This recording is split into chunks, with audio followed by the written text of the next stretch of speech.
When you're navigating the complicated world of real estate, you want someone you can trust holding your hand along the way. Here's just the right person and just the right program. It's the Dan Gemus Real Estate Show, an advertising feature on AM 800. Here's your host and broker owner of the Dan Gemus Real Estate team, Dan Gemus.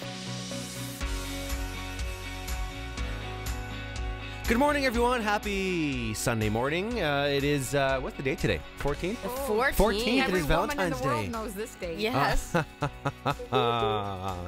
Kath and Courtney in the studio with us today. Big Valentine's Day plans today, anybody? Yes, I'm going to sell a couple houses. You're going to sell a couple of houses today. Here, well, let's move your mic closer. Put your mic up. Yes, Kath. I'm going to sell a couple houses, Dad. And if I'm selling houses, that's good enough for me. There you go. Nick and I don't even celebrate Valentine's Day anymore. It's kind of we're anti... Celebrate it tomorrow when everything's half off. See? And, right? It's like Halloween. That's what else they say, too. Yes. Yeah, go for, everything's half off. I saw an advertisement that said the best way to celebrate Valentine's Day is on the 15th because chocolate is 70% off. I love it. Lots coming up on the show today. We're going to talk about the biggest and most common remodeling mistakes. We're also going to cover some master bathroom must-haves. And we're going to talk with the fellow realtor Dan and Verity with Deerbrook about a charity that he works with and about some events that are happening to help raise money and send kids to camp. So we'll talk about that at 7:30 today as well. But an eventful week for everybody this week. Very busy week. Very busy week. How so? Lots of buyers. Got a couple new listings. Talking to tons of people about our yard sale and the cause that it's for, and just lots happening. Yeah, we finally got our yard sale location and charity picked out. Yeah. Which is good, which is actually the Kiwanis Club of Windsor. And we'll learn more about that at 7:30 again today. But the donations have started rolling in. We could use lots more. So if anybody has any items they'd like to donate for the charity yard sale, give us a call. We'd love to stop by and pick them up. But you guys did some yoga this week, didn't you? Oh yeah, we do yoga every week. Yes. We're so lucky we have a what's the formal word? A yogi? Yogi part of the team. Yes, we have a. Do you have a title? Is there a title or just certified? A certified yoga instructor, yeah. So it's not really... the 200-hour certification. So 200 hours, really? Yeah. I prefer yogi. Yogi. It's much more interesting. So yes, we have an in-house yogi. Yep. So we get personal, private lessons. It's just the best. And people keep trying to get me to do it, then it ain't gonna happen. One day you need it. You need it to decompress. What are you saying? Nothing. Am I too wound up? Especially after this week. Wait till people hear your story. Oh my gosh. Oh yes. Oh yeah. It's definitely been quite an interesting week this week. First of all, this weekend we've been painting. Oh, I thought you were starting today. No, I started yesterday. Oh. I started Olivier's room yesterday, and we got that done. So now today will be new baby girl's room. And we're prepping for April. So that's gonna happen. But I'm a professional painter. Listen, after painting the office, when we renovated the office, and now the boys' rooms, I told Nick, I've got the hang of this. We can do the rest of the house now. At this point. So I've been looking for a painter. I just need to call you. Exactly. You were right in front of me all the time. Piece of cake. Well, he needed the practice on the office, and now he's considered professional because now he's got lots of practice. Just like with yoga, 200 hours of practice. Well, I've painted for it feels like 200 hours. I don't want to know what you charge though. Oh, it wouldn't be cheap, Kath. It wouldn't be cheap. And I would say put it on my tab, but the problem is you get my check before I get my check, so I might be in trouble. But nothing beats. What day was it? We went to Toronto. Wednesday. Was it Wednesday? Yes. So for anyone listening out there that that was listening last week, my wife and I recently purchased Doobie's Flooring and Decorating, a flooring and paint store. They carry Parapaint and window coverings, and it just so happens, luckily for us, that it's about 3 doors down from our office, so I can run back and forth. And this week there was a trade show in Toronto that we had to get to, and we're going to start carrying Levolor blinds at the store. And so the Levolor rep had told us we'll have a store in the Toronto area that's needing to get rid of their Levolor display so you can have it for free. They're normally a couple $1,000s. So we say, perfect. We'll head down there. We'll pick it up. And we had the big, massive Doobies van. And so we're heading to Toronto. Leave at 7:45 in the morning. We told the store that we'd be there for, noon, 12:30 to pick up the display. They were open 11 to 6, so it worked out perfect. So we start pulling out, and we start slowing down on the 401. And At what, you said about 11 o'clock? yeah, about 11 o'clock. And not just slowing down, wait a sec, now we're stopped. Okay, well, it's not uncommon, a little fender bender or whatever. And 1 hour turns into 2, turns into 3, turns into 4 hours, turns into 5 hours. We sat on the 401 for 5 hours. Our patient little Dan. Oh, I felt goodness. for you. So Tracy and I, again, I've had this company for a week now, and I told Tracy, I said, well, we're going to get 8 hours, the store manager. I said, we'll get 8 hours in the car together. I said, we'll get to know each other really well. And so we joked then. We said, okay, well, when we said we get to know each other really well, we didn't mean 10 hours in the car together. But yes, so it literally took us 10 hours to get to Markham. 10 hours. So we get there, and we're about an hour away. Because the GPS is saying, okay, you'll be there, I think it's at 5:19. The store closes at 6. So we called the store. We said, please, don't close on us. We're coming. It's just, she's like, oh, yeah, no, I heard about that traffic on the 401. Not a problem. But just FYI, I have to be gone by 6. I have an appointment. So I'm like, oh, boy, this is not going to be pretty. And so, of course, we get to Toronto. I get to the 407. And, of course, it's backed up. That's our luck. It's backed up. So I'm watching the GPS. The estimated time of arrival is going from 5:19 to 5:20, 5:25, 5:30, 5:40. I'm like, oh, my God. We're literally going to be to the minute. So at 10:02, we are a kilometer away from the store. We're a kilometer away, but we're still slow traffic. But you're in Toronto. Oh, yeah. So that kilometer takes like a half an hour. So Tracy's on the phone with this lady from this blind store in Toronto, and she's begging her to stay. Please, we've driven 10 hours to get this display. Please don't lock up on us. And the lady just kept saying, I'm sorry, but I have to go. I have to go. We're like, please. There was no one else there? There was nobody else there. Tracy said, please, can you just roll it out to the sidewalk? And we'll be there in 5 minutes. We'll miss you by 5 minutes. We'll pick it up and we'll go. No, I'm sorry. The owner won't let me do that. We're like, So we again, I was probably being a little unsafe driving because I'm trying, this lady's going to cause an accident. So we get there, and don't we run out of this van? She was still there waiting for us. Was it after 6? It was 10 after 6. Oh, my 10 gosh. after 6. And I said, if we would have driven here 10 hours in traffic to not get this thing, it would have been horrible. So we get there, and we told her, yeah, we just came from Windsor. We left at 7:45. Windsor? Oh, I thought you were in Waterloo. We're like, no, we told you we drove 10 hours to get this thing. Oh, she probably never heard of Windsor. We got it. We heaved it in the back of the van, and we made it back home around 1:30 in the morning. Oh, my God. We were hoping to be back by 9 o'clock, 9 o'clock, but 1:30 in the morning, drove through some horrible traffic on the way, horrible weather on the way back. Yeah, it was quite the fun little day. But Tracy and I got to really got to know each other for sure. Is she still working with us? Yeah. She's still there, Doobie. She's still part. She's still there. So we literally spent 15 hours together in the van. You can only talk about so much, Yes. after hour 3. Okay, we've covered everything. Nap What time. else can we talk about? But no, it was a good trip, and we're happy we got that display. And so the store should start carrying Levelor. They carry Hunter Douglas blinds right now, but we want to bring in a more affordable product as well. So we're expecting that this week. But that was the extent of my my fun week, and just obviously the stuff at the office. But what do you do? You just never know when you're traveling up that way. Like London is always that snow belt. That's snow crazy. Belt. You just never They had know. another real big squall in that area yesterday because I had clients whose brother texted them and said he was caught in that. He couldn't see 3 feet in front of him. He said it was just, they were driving along. It was perfect. And wham, in 1 second, could see nothing. Yeah. Unbelievable. That's Never a know. tough spot. But it's been good.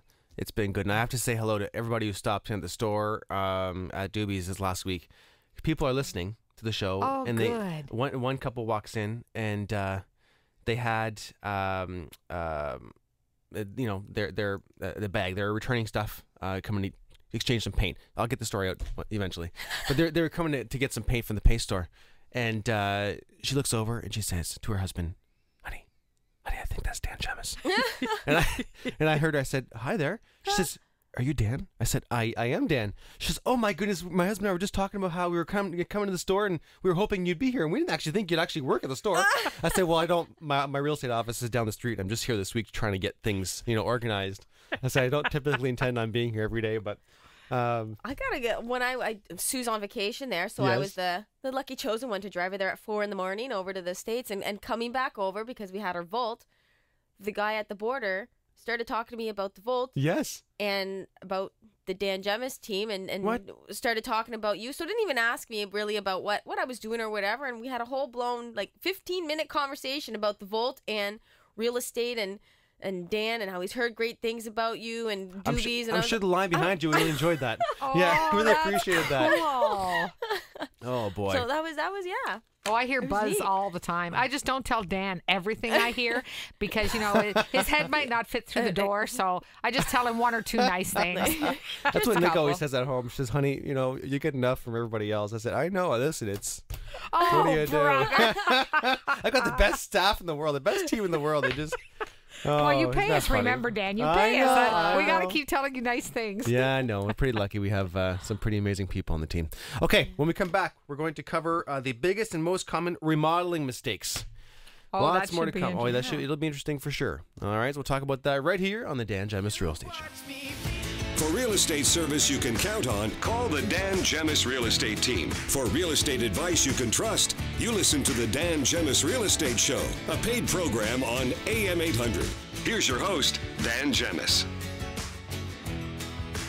Welcome back. The biggest and most common remodeling mistake, something we often talk about when we're buying and selling houses for clients, and we're trying to explain to them that this might not be the best use of money. Or you might, find better use doing this instead. So let's go through some of the biggest remodeling mistakes. Number one, starting with an unrealistic budget or no budget at all. Now, from someone who's just gone through a huge remodel with the office, you always have to plan to go over budget. Oh, yes. Been there. I don't care how close you look at the numbers, you're going to uncover something. And Kathy, like you said, you've been there too, right? You are going to uncover something that is not going to work in your favor. Yes. And apparently when you buy a 140-year-old building, you uncover more than not. Who knew? Yeah, it was expected. But it's one of the biggest things that people find, okay? Number two, attempting to do everything yourself. I knew that was coming. That should almost be number one. Yeah. And sometimes people want to save a buck. Yes. But doesn't work in their favor. And they end up spending more money than if they would have just done it professionally in the first place. Yep. And it would have looked better. Yes. We see it all the time. Yep. Like painting the kids' bedrooms. I'm kidding. I'm pretty proud of myself. I ended up having to tape the ceiling, because I started cutting the ceiling and it just turned out to be horrible. There's an art to that, I'll tell you. I've watched them do it. I had to stop and I had to just tape it because it was brutal. Number three, hiring the contractor who offers you the lowest bid. Ah. Cheap is, you get what you pay for, yes. right? You get what you pay for. Number four, disregarding the effect on your property values. So this is, I would say, what we often look at as realtors. We'll go into the house and someone will say, you know what, we're thinking of redoing our kitchen. And how often do we say, you know what, nuh-uh, put the brakes on. You're not going to get that $15,000 back, $10,000 back, $20,000 back. People just sometimes want to spend money. Well, kitchens are pretty big to get your money back, but how often do we go into a house and they want so much money for it and it's capped for the neighborhood or the street? You're not going to get more money out of it. No. Mm-hmm. So you got to be careful. Yeah. Right? There's nothing more heartbreaking to a realtor when we go into a property and we find out that they need to get whatever $200,000 out of it, and the neighborhood or the street's only getting 170. 100. Yeah, that's heartbreaking. There's nothing worse than having to share that news. But we've been there too. Number five, over personalizing. One mistake that might be pricey in the long run is to make permanent changes that are not subtle. When resale comes around, that bathroom tile with seashells on it might not go over well with the home buyers. Yeah. Right?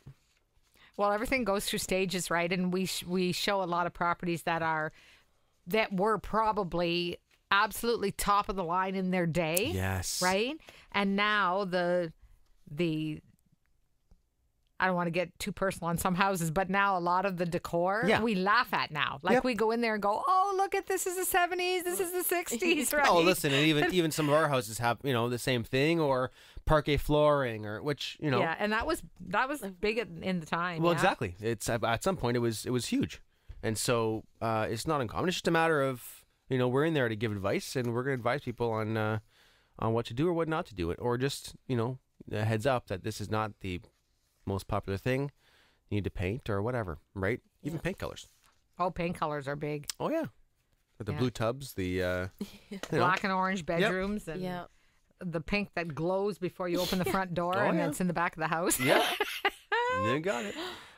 Number 6, making changes that contrast with your home's style. It is a big mistake to go through major remodeling and in the end have modern additions to a classic farmhouse, or end up with a home that creates a bad impression with the neighbors and is out of sync. And again, that's another good story is, we'll go see a house and the neighbors will mention, oh yeah, that one down the street. You're like, oh. Sticks out or the like one next thumb. door. We wish they hadn't done this, because it makes ours look, Number 7, changing your mind too much. Now, who would do this? No comment. Once a project has begun, it is important to stick with the original, carefully thought out plans, please, as much as possible, because changes can be costly, and will add time to the project's completion date. Yes, it will. Yes. They can be costly and will add time. I started out my first renovation with French doors. I wanted these beautiful French doors. I always loved French doors, and I wanted just French doors between my dining room and my kitchen. Yeah. Ended up taking out walls, doing all new floors, different ceiling. Oh my Lord! I do have the French doors though. I just put them in a different spot. Yes, you do. In a different room. They look nice there. They do look very nice there. Yeah, that wasn't the original plan, but so I encompassed just about all of that, except we didn't do it ourselves. But I did encompass, not sticking to the budget, changing my mind too many times. Oh boy. Last on the list is not finishing. It is better to not start a remodel project than to start one and leave it half done. In almost every case, it has something to do with money or running into problems and additions that were not budgeted for, or we just turn to being lazy and we just like, you know what, we'll finish it tomorrow. And then tomorrow turns into 2 weeks, which turns into 2 months and 2 years. But that's quite an interesting list there of the biggest and most common remodeling mistakes. Any regrets with your remodel? Any regrets with my remodel? It turned out very nice. No, I don't think so. It needs to be done again now. Because that was a while ago. It's been like 12 years or whatever. So I do have to stop at Doobie's and get some fresh paint. My house needs some fresh paint. Yeah. But the problem is I never really wanted to change anything until just lately. And now that I've got that thought in my mind, everything's starting to bug me. Right? Yeah. Like I want to change my countertop, and if I can't change the countertop, I better change the backsplash. And I want all new handles on the cupboards. And then my kitchen floor is kind of dated. And Gary's going, are you kidding me? Look at that. Hey, listen, Doobie's can even deliver the paint to you. Oh, yes, that's right. Free delivery all over Windsor, Essex. Okay, back with more right after this on the Dan Gemus Real Estate Show.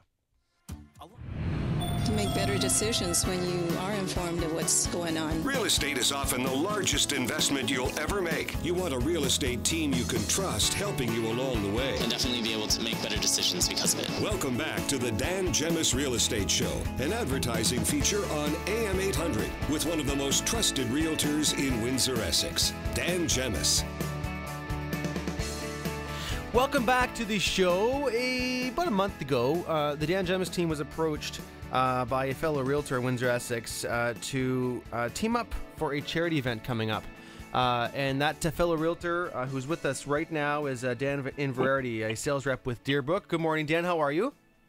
Good morning, Dan. How are you guys? We're very good, thank you. Now, you approached us for this charity event that will be happening on April 9th, and it is for the Kiwanis Club of Windsor. And Kath and I and Sue at the time that you sat down with, we're both very curious, and obviously, just like you, we all love to do charity stuff and help out wherever we can. But we had to learn a bit more about the Kiwanis Club. And Kath and I did a tour with you. Was it camp. A couple weeks of the camp? Yeah. But why don't you tell folks listening about the Kiwanis Club and exactly what it does? Well, Kiwanis is an international organization. They're all over the world. There are thousands of clubs. The Windsor chapter, from what I hear, is the first or second in Canada, opened around 1910, 1920. It's always geared towards helping kids.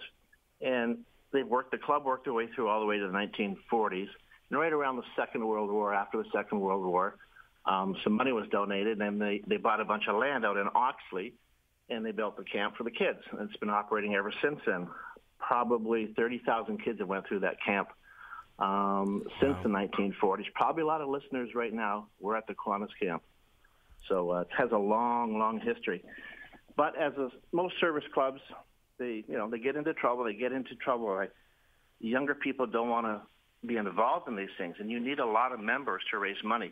There was hundreds of members in this club before, but now, when I got into it about 4 or 5 years ago, there was literally 2 or 3 members left. So that was the problem. They just couldn't raise the money anymore. So, I brought some more people onto the board, and we're raising funds, and we're saving the camp. And we've kept it open for the last couple of years, and we plan to keep it open for a long time. Unbelievable. How did you get involved, Dan? About 6-7 years ago, as you know, I'm a realtor. They asked me to sell one of their parcels of property. They have 4 out in Oxley, right next to the lake. Mm-hmm. I didn't ask why. I just did my job, and I sold it. And then about 2 years later, they called me again. They said, we have to meet. So I met with them. They said, we're out of money. We can't raise funds anymore, and we just want to sell the camp. And I thought, ooh, not a great idea, but if you have to do that, you have to do it. So I looked at the zoning on it, and it wasn't going to be worth a lot of money. So I worked with a lawyer friend of mine. We rezoned it to residential lots, made it more valuable. And then we were just going to sell it off, and the club was going to take the money and pay for other kids to go to camp until that money ran out. So, there was a timeline where it was not going to exist anymore. The funds are going to be gone. So a little ways into that process, some luck came our way. There's some media was talking about the camp closing, and this organization called Bad Examples Riders Club didn't like the idea of it closing because a lot of their members went to the camp also. So they put a motorcycle ride together around Essex County, tell us a check for $18,000. So we did a short year last year, opened it up, and so that kind of kickstarted thing. And then I thought, maybe this isn't a good idea to sell. So that's when we got all the new board members on, and they're doing all kinds of fundraising. So That's how that all started. How many kids has the club been helping on a yearly basis? At the rate we're at now, we can take about 300 per season on a 7-week summer holiday as the kids are off. But since the conception of the club in the 40s, it's approximately 30,000 kids from Essex County. Wow. Yeah. And what does it cost for a child to go? So it's a summer camp, and they go a week at a time, Dan? Yeah, they come in on the bus at noon on Sunday. They have the time of their life, and we get them back on the bus on Saturday at noon to go back home. A lot of them don't want to go home. No kidding. Yeah. What does it cost? What's the cost for one child to go for a week? Well, we have a sliding scale. I think it's around, that's not my department, but I believe it's $200 to $250. But if the family is economically disadvantaged, we will subsidize the child right down to $0. We'll pay the whole thing. Wow. And that's the problem we have, because that's not a good business plan. But our motto is, we never say no to a child. Well, which, and like you were telling us during the tour, Dan, that, a lot of the kids coming to this camp have really just never seen anything like it. They've never been to a camp. They've never been out to the county, right? No, a lot of them come from, areas where they just don't get out a lot. And I say a lot of these kids haven't been past EC Row. and they get out to the camp and they wonder why we have more stars in the sky than they have in Windsor, because they don't see that, Yeah. They don't see the trees, they don't see the birds, they don't see the lake, they don't see any of this stuff back home. So it's a new adventure for them, and it's good to have new adventures. Of course it is. What are the age groups of the kids that come into camp? Well, we have 7 weeks. We have 5 weeks of 7 to 10 years old, and then we have 2 weeks of 11 to 14-year-olds. Okay. Yeah. So a good spread there, huh? It's from 7 to 14. Yeah. Okay, so we have. Well, before I get to that, what would you say the biggest challenges are for the camp? So obviously, funding is one of the biggest challenges. Any other challenges you have? Funding is always the biggest thing because we do subsidize so many of the children. We, with the help of a fundraiser, Amanda Gilman, we've got a $1.3 million campaign that we've launched to secure the funding for the camp for the next 10 years, and it's a slow go. There's so many charities out there. It's hard to get money, but this is a really important one. What we really need, because we'll never have 100 members like there used to be, we need corporate sponsors to come on, and we want to rename the camp. We can't take the word Kiwanis out of it, and obviously Sunshine Camp for Kids got to stay. But on top of that name Kiwanis, we need something like ABC Manufacturing Kiwanis Sunshine Camp to give us about $50,000 a year, and they'll have their name on there. And then we only, because we got to raise about 150 a year, so that'll bring it down to about 100. That'll be a lot easier to do. Yeah. And we've got 7 cabins. We would like medium-sized companies to come in and sponsor a cabin for about $7,500 a year, and they can put their name on the cabin. Then we're down to a lot less. And that'll secure the future of the camp for many, many years. Okay. Well, and that's hard to get them, though. It's hard to get them. We've got a lot of letters that we're just waiting for some people to come back and say yes. Of course. But in the meantime, we have a couple of events that are happening to raise money for the Kiwanis. One that, again, you approached us to help with. Why don't you tell us a little bit about that event? Well, you and your guys are great. I've got a group of 6 realtors. A couple of them are teams. I couldn't do this myself. We're putting a fundraiser on at Oxley Winery out in Oxley on Isler Road. It's a beautiful location. Got a 120-seat gala we're putting together. Is the I'm sorry, not yeah, Oxley. Cooper's, yeah. Cooper's hot. Yeah. Sorry. Yeah. Oxley's nice too, though. It is. Maybe we'll do it there someday. This is the first annual. We don't know where it'll be next year. Okay. So it's going to be a high-end dinner, a 4-course meal. There's going to be a beef dish. There's going to be a fish dish. There's going to be a chicken dish, a soup, and a salad and desserts. All the main courses are going to be gluten-free, and there's a vegetarian dish also. Awesome. So we're going to raise some money with that. We're asking all the people that are taking the tickets to sponsor at least one child for a week. Mm-hmm. If we get that, we'll have 120 kids paid for the summer, and we'll be a third of the way through our goal. Fantastic. So this team that we put together, as you know, you guys only got to sell 20 tickets, and I have a feeling it's probably going to be sold out as soon as the tickets are published next week. Yeah, we've already got all ours sold, and you know the team's been approaching a lot of our clients, and they've been sponsoring people or kids as well without even coming to the event. So there's definitely been a huge response. You know, the second you have kids involved, you know, people are jumping at the chance to send these kids to camp, which is going to be great for them. It's a great group of guys from my company. There's myself. There's Megan Boshin. Yep. From your team, you've got yourself, Dan Gemus. You've got Susan Riem. Yep. You've got Kathy Talbot. Yep. And the Remax group we put together is John Del Monte, Kim Wheeler, Barb Mannery, Robert Laba, and Angela Laba. So fantastic group. Great team. We're all excited to be involved. Then we also have to mention, you know, we've talked about it on the show quite a bit in the last couple weeks, but our huge indoor charity yard sale that the Dan Gemus team does every year. This year, the funds are going to be going to the Kiwanis Club. So that was incredible. After you guys first said yes to helping me out, I get a call later that day and said, hey, we got a great idea. We do this fundraiser every year. We're in the second year of it. Last year, we made $6,000 and gave to a charity. We're going to give to the Kiwanis kids this year. You guys are fantastic. Listen, we're just happy to help, and the community is always fantastic with our charity yard sale and with the donations that they provide for the huge indoor charity yard sale. So we're excited to help, and it'll be lots of fun. And Dan, good on you for being involved with this charity. It's a great thing. Thank you. Talk to you later. Of course, Dan. Thanks again. And if you have any questions, feel free to get in touch with the team or with Dan and Verity. We'd be happy to help. What a great place, Kath? But you and I did tour it. Oh, I was so impressed. And I drive by there a lot. Are you still on the line, Dan? No, he's on. Oh, yeah. I drive by there a lot because I live out that way, and I've always seen the Kiwanis Sunshine Camp and didn't realize exactly what it entailed. And it's sad to see it.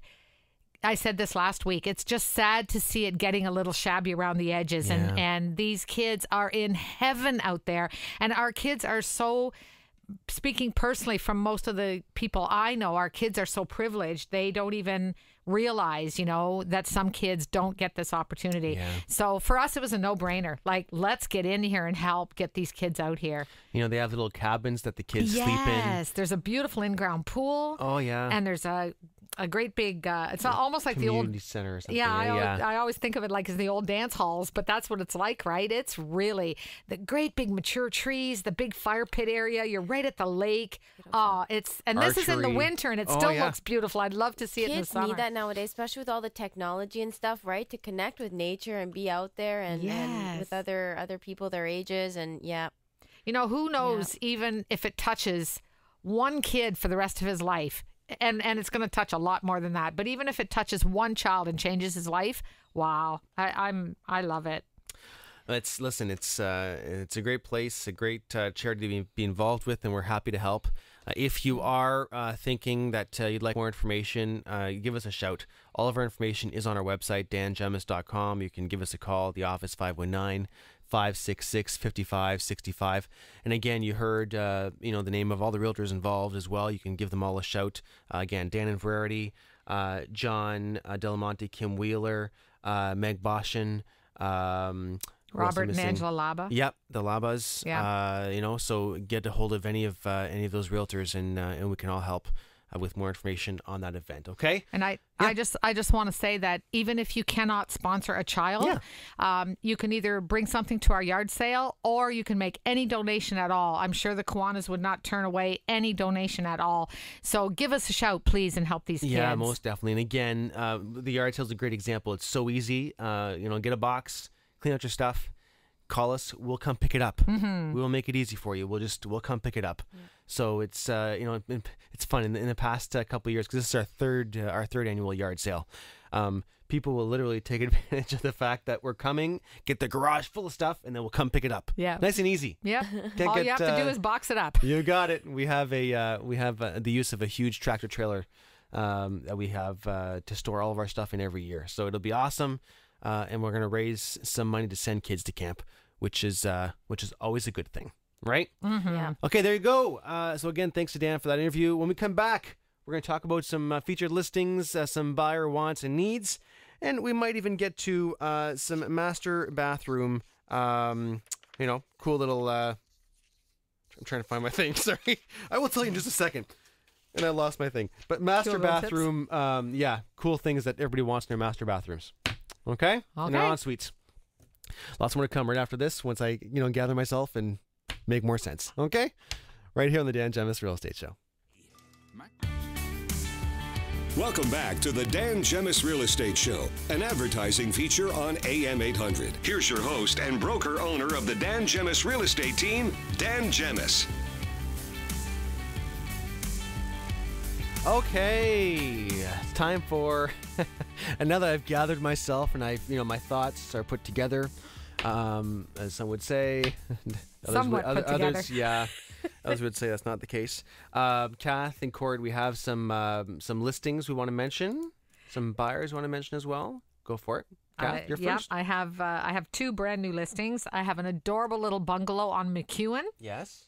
1358 McEwen, and it's all redone. 2 bedrooms and an updated kitchen, brand new furnace, new vinyl windows, new porch, new front door, tucked away on a little curve in the road. Nice fenced yard. That's a really nice little starter home or retiree home for $89,000. Yes. And I have a duplex almost right downtown Windsor. You can walk to the casino. You can walk to our wonderful riverfront. You can walk downtown.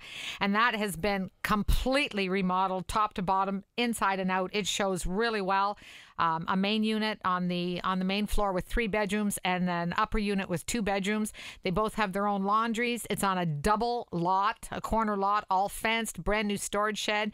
Really a great place for $117,500. And that just hit Friday as well, That just hit Friday, but we got tons of showings today already, so cool. That's a really good spot. Fantastic. Court, anything you want to mention from your end?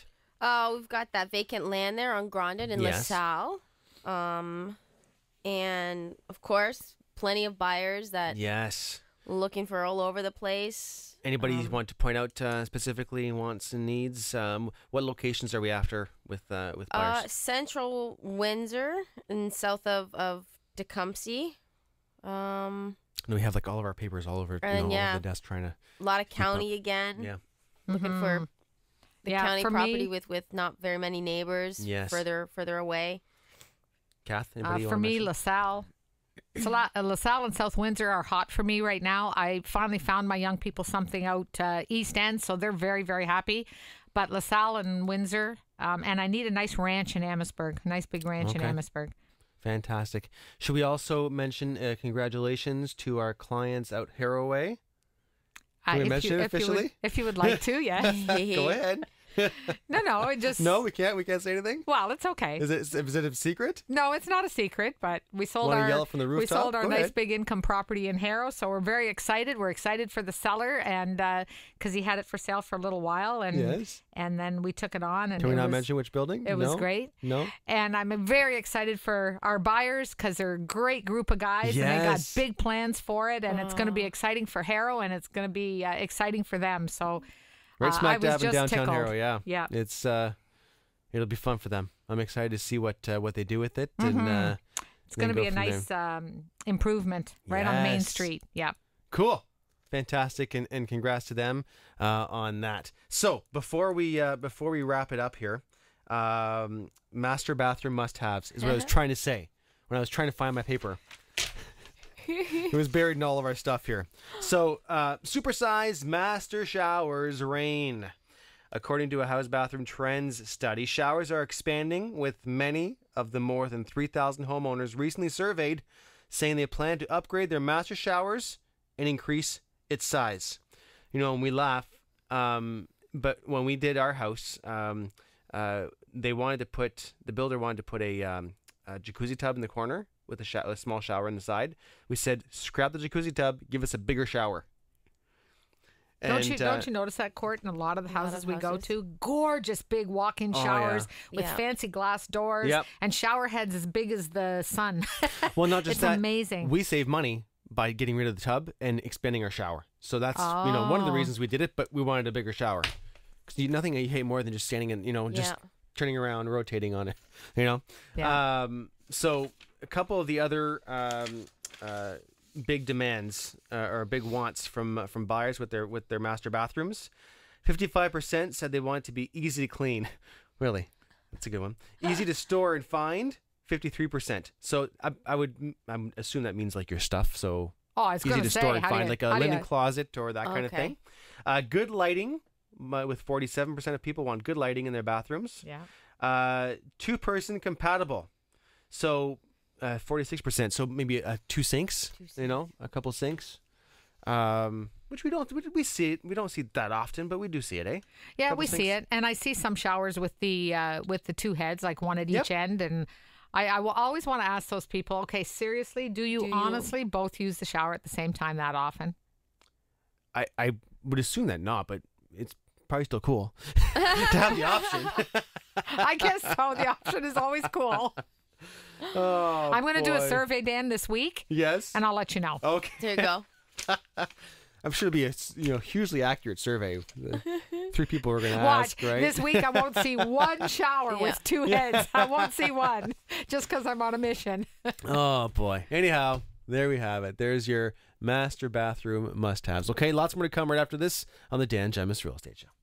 You're listening to the Dan Gemus Real Estate Show, a paid program on AM 800. Here's Dan Gemus, your host and broker-owner of the Dan Gemus Real Estate Team.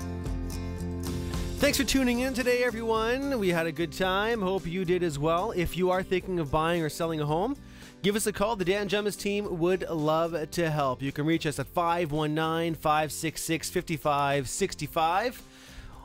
You can call us 7 days a week. We always work. We don't stop working. Nope. Right, ladies? That's right. Go, go, go.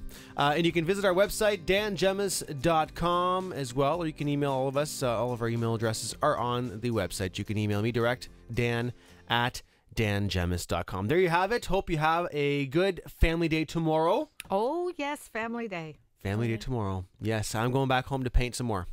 It'll be lots of fun. Wish me luck. Are your little guys helping you? Yes, they are actually. Oh my God. They've been having a blast. Oh, Lordy. Oh, yeah. Everyone's having a good time. All right, everybody. We'll see you again next week. Have a good weekend. You've been listening to the Dan Gemus Real Estate Show, an advertising feature on AM 800. If you've thought about selling or buying a home in the future, the Dan Gemus Real Estate Team would love to help. Visit the team's website at dangemus.com or call the office 7 days a week, 519-566-5565.